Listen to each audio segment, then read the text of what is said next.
Okay, so have you ever had that nagging feeling? You look at your savings account and it feels like, well, like it's losing ground because of inflation.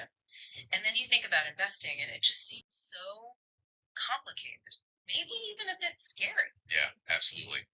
That's super common. Well, that's what we're diving into today. We want to sort of demystify stock market investing, especially if you're just starting out. Exactly. Think of this deep dive as maybe a shortcut. Our sources really highlight this critical point. Your money isn't just sitting there safely. Right. Even mild inflation, say 3% a year, can eat away nearly power in just 10 years.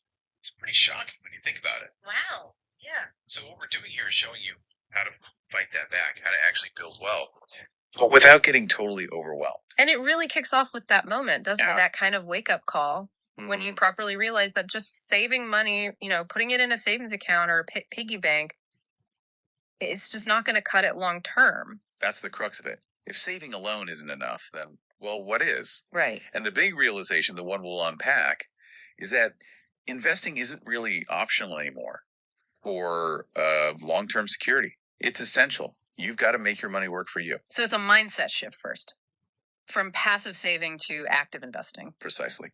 And our sources show that shift. Often the biggest turning point for people building real, lasting wealth. Okay, so let's walk through it. Step one often feels like the biggest hurdle, actually opening a brokerage account. Yeah, that first step. But the surprising thing from people who've done it is how easy it actually is now. It really is. Think of it like opening a specific bank account, just one meant for investments. It can literally take, less than 15 minutes online? Often, yeah. Just basic info needed. So that door to investing, it swings open really fast. The fear around it is mostly psychological. Once that account's open, though, then comes the next big question for beginners, right? Right. Okay. What do I actually buy? Yes.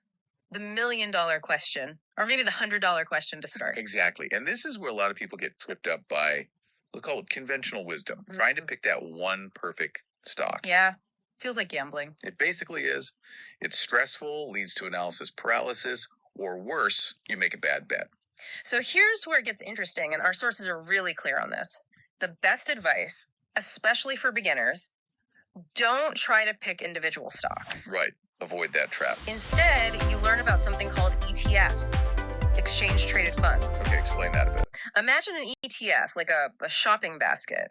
And inside that basket are tiny pieces of hundreds, maybe thousands of different companies. Okay. So by buying just one share of an ETF, like say VOO, which tracks the 500 biggest US companies, the S&P 500, you're instantly spread out. Diversified. So you own a tiny slice of the whole market, essentially. Exactly. It's simple, it's effective, and it just cuts through so much of that what do I do now anxiety. And that instant diversification is key. It's foundational because it really smooths out the bumps, lowers your risk significantly compared to holding just one or two stocks. Makes sense. Plus, you still get exposure to the market's potential growth. Broad market index funds, like that S&P 500 ETF, historically, they've delivered average returns way better than savings accounts, often double digits over the long haul. Which ties back to beating inflation. Absolutely. But the real magic connecting this all together happens when you make it systematic. It's not about watching the market daily. It's about setting up like an autopilot wealth machine. My favorite bit. This is where investing stops feeling like a series of scary decisions and just becomes a habit, a boring habit almost. Boring is beautiful in investing. Totally. So you set up an automatic transfer from your bank to your brokerage, and then an automatic investment. So maybe every 2 weeks, right after payday, a set amount could be $50, $100, whatever automatically buys more of your chosen ETF. That's dollar cost averaging. Right. You invest the same amount regularly. You buy more shares when prices are low, fewer when they're high. It smooths out your average cost. And crucially, it removes emotion. You're buying consistently whether the market news is good or bad. Which, as our sources point out, helps you avoid those classic mistakes, right? Oh, definitely. Yeah. Big ones. Like chasing hot stocks, that's just gambling again. Or panicking and selling when the market dips. Exactly. Or thinking you can time the market, jump into the bottom, sell at the top. Almost nobody does that successfully.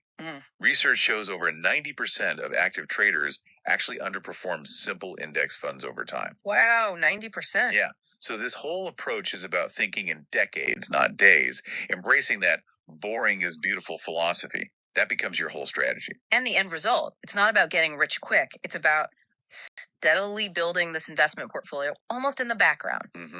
Quietly growing. It's about getting that genuine financial peace of mind, knowing your money is actually working for you, turning that anxiety about the future into, well, maybe even a little excitement and control. Absolutely. And our sources are clear. This whole journey, it can genuinely start small. First $100 investment, a consistent plan. That's all it takes to begin. So connecting this back to you, the listener, the hardest part really is just getting started, isn't it? It always is. But hopefully this deep dive shows it's achievable, that financial peace, that control, it's within reach, even if you start modestly. It's about that quiet, consistent habit. So what does this all boil down to for you? Well, here's something to think about.